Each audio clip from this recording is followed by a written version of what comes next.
মা ফাতেমার বিয়ে হবে স্বামী তার শেরে খোদা। মা ফাতেমার বিয়ে হবে স্বামী তার শেরে খোদা। গরিব দুঃখী হাসিরাত আলী হবে নবীর জামাতা। গরিব দুঃখী হাসিরাত আলী হবে নবীর জামাতা। মা ফাতেমার বিয়ে হবে, মা ফাতেমার বিয়ে হবে স্বামী তার শেরে খোদা। গরিব দুঃখী হাসিরাত আলী হবে নবীর জামাতা। গরিব দুঃখী হাসিরাত আলী হবে নবীর জামাতা। নব সাজে সেজেছে আজ নবীর বেটি ফাতেমা। নব সাজে সেজেছে আজ নবীর বেটি ফাতেমা। দুলে ঘাসে যে ঘোড়ায় চেপে আসে আলী মারতাজা। দুলে ঘাসে যে ঘোড়ায় চেপে আসে আলী মারতাজা। কত খুশি বিশ্ব নবী, খুশি স্বয়ং রব্বানা। আজকে নবী শ্বশুর হবে আলী হবে জামাতা। আজকে নবী শ্বশুর হবে আলী হবে জামাতা। বলে নবী ওগো আলী দাও বিয়ের মোহরানা। বলে নবী ওগো আলী দাও বিয়ের মোহরানা। বলে আলী গরিব আমি জান সারা জামানা। বলে আলী গরিব আমি জান সারা জামানা। নিজের বলে নেই গো কিছু আছে তলবার খানা। নিজের বলে নেই গো কিছু আছে তলবার খানা। কেমন করে দেব আমি আজ বিয়ের মোহরানা। কেমন করে দেব আমি আজ বিয়ের মোহরানা। মা ফাতেমার বিয়ে হবে স্বামী তার শেরে খোদা। গরিব দুঃখী হাসিরাত আলী হবে নবীর জামাতা। গরিব দুঃখী হাসিরাত আলী হবে নবীর জামাতা। নতুন করে ঘোড়ায় চড়ে আসছে আলী ফাতেমার সঙ্গে বিয়ে করতে। আসলো বিয়ের আসরে, নবী বললেন হে আলী সবই ঠিক আছে, দাও এবার মোহরানাটা আদায় করো। হযরতে আলী বলে কিসের মোহরানা? আমার তো নিজের বলে কিছু নাই। আপনার বাড়ি থেকেছি, আপনার বাড়ি খেয়েছি, আপনার দেওয়া কম্বল গায়ে দিয়ে ঘুমিয়েছি আমি, ইয়া রাসূলুল্লাহ। আমার নিজের বলে কিচ্ছু নাই, শুধু এই ঢাল আর এই তলোয়ারটা আছে, আর কিচ্ছু নেই আমার নিজের বলে। সবই তো আপনি জানেন, আমি মোহরানা কোথায় পাবো? আল্লাহ রসুল বললেন আলী মোহরানা ছাড়া তো বিয়ে হবে না। আমাদের ঘরে দেখবেন, আমাদের ঘরে লক্ষ লক্ষ টাকা খরচ করে বিয়ে হয়, আর মোহরানার সময় বলে ওই 3000 টাকা লেখো, 3000 টাকা, 3000 টাকা লেখো। ভাই বলে না, বলে না 3000 টাকা লেখো। বলে কেন, এখন তো মোহরানা 3000 টাকার হয় না, 5000 টাকা নিচে তো হয় না। কেন বলিস? আগের দিনে আমরা শুনেছি, তুই লেখো। এদিকে আবার কি বলে, ওরে আসুক না, কত 200 আসবে, কোনো সমস্যা নেই। বলে না, বলে না ভাই, বিয়েটাকে কঠিন করেছি আমরা ভাই।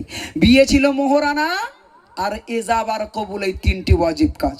এজাব প্রস্তাব দেওয়া, কবুল কবুল করে নেওয়া, আর মোহরানা আদায় করা সাক্ষীর সম্মুখে। এইভাবে বিয়ে। কিন্তু বিয়েটাকে আমরা কত কঠিন করেছি।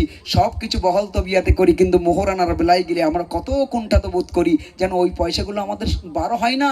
আহারে কি মুসলমান, কত হিসাব। মোহরানা যা না দিলে বিয়ে সম্পন্ন হয় না, সেই জায়গায় গিয়ে আমরা কিপটমি করি। কিন্তু করবেন না। হযরত আলী বললেন আমার তো দেওয়ার মতো কিছু নাই, শুধু ঢাল আর তলোয়ার আছে। নবী কি বলছে শুনুন, কবি লিখছেন, বলে নবী শোনো আলী কেন তুমি বোঝো না। বলে নবী শোনো আলী কেন তুমি বোঝো না। আলী তলোয়ার বেঁচে গেল দিতে গয় মোহরানা।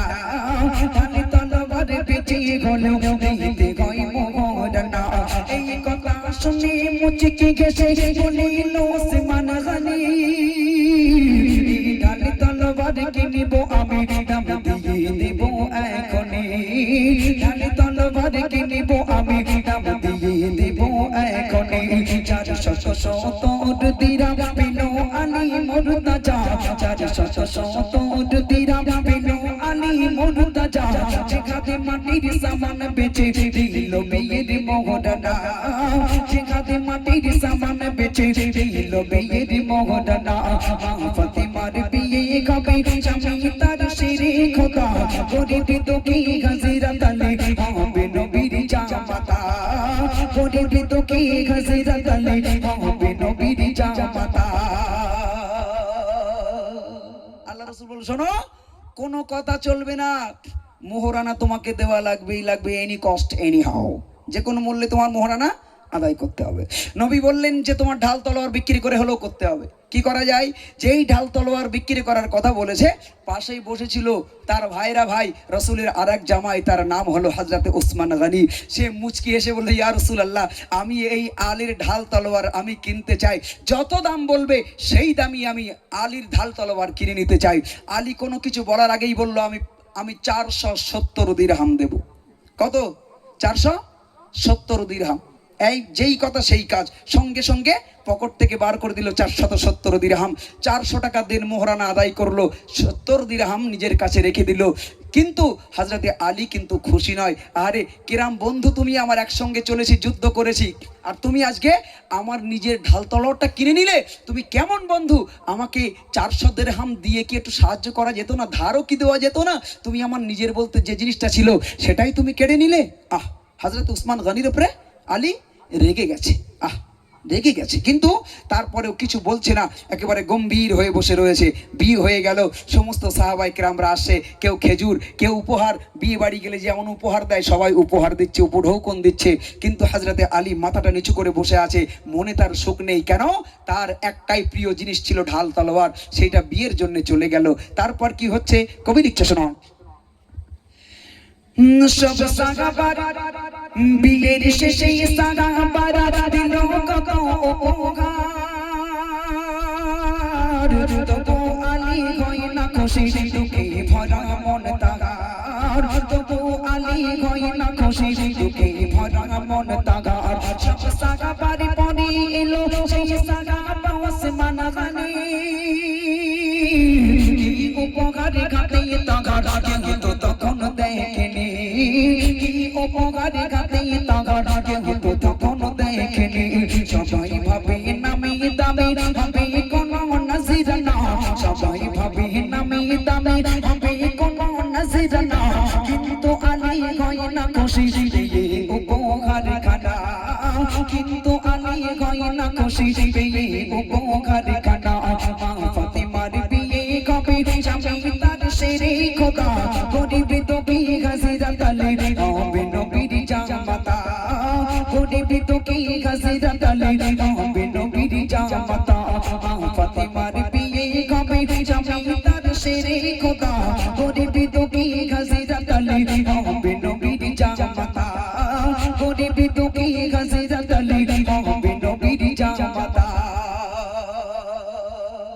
সবাই উপহার দিল, পরিশেষে এলো সেই উসমান গনি বড় একটা বাক্স নিয়ে। যেহেতু সাহাবাদের ভিতরে সব থেকে ধনবান ব্যক্তি ছিল হযরতে উসমান গনি, সব থেকে অর্থ সম্পদ ছিল কার? হযরতে উসমান গনির। যখন উসমান গনি বড় একটা বাক্স নিয়ে চলে এলো উপহার দিতে, হযরতে আলী কাররামাল্লাহু ওয়াজহু একবার উসমান গনির দিকে ফিরেও তাকাচ্ছে না, এমন করে যে উপহারটা দিয়েছে সেই উপহারটার দিকেও তাকায় না।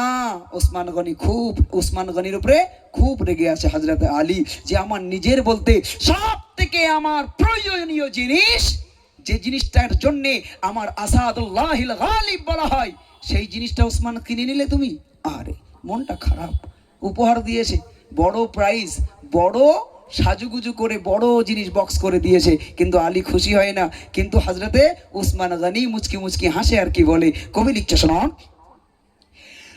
বিয়ের শেষে সাহাবারা দিল কত উপহার, তবু আলী হয় না খুশি পেয়ে উপহার খানা, তবু আলী হয় না খুশি, দুঃখে ভরা মন তাগার। বলে গনি শোনো আলী, আর দুঃখ করে থেকো না,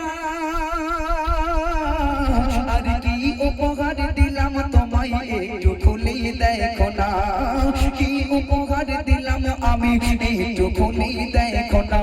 অনেক বলার পরে যখন দেখলো গনির উপহার, আর খুলে দেখে বেঁচে দিবা সেই প্রিয় ঢাল তলোয়ার, খুলে দেখে বেঁচে দিবা সেই প্রিয় ঢাল তলোয়ার। খুশি হলো হযরত আলী, খুশি হয় মা ফাতেমা, খুশি হলো হযরত আলী, খুশি হয় মা ফাতেমা। সাইফুদ্দিন আমিনী খুশি খুশি সারা জামানা সাইয়্যিদিনা মেনে খুশি খুশি সারা জামানা মা ফাতেমার বিয়ে কবে স্বামী তার শেরে খোদা গরিব দুঃখী হযরত আলী হবে নবীর জামাতা গরিব দুঃখী হযরত আলী হবে নবীর জামাতা মা ফাতেমার বিয়ে কবে স্বামী তার শেরে খোদা গরিব দুঃখী হযরত আলী হবে নবীর জামাতা গরিব দুঃখী হযরত আলী হবে নবীর জামাতা গরিব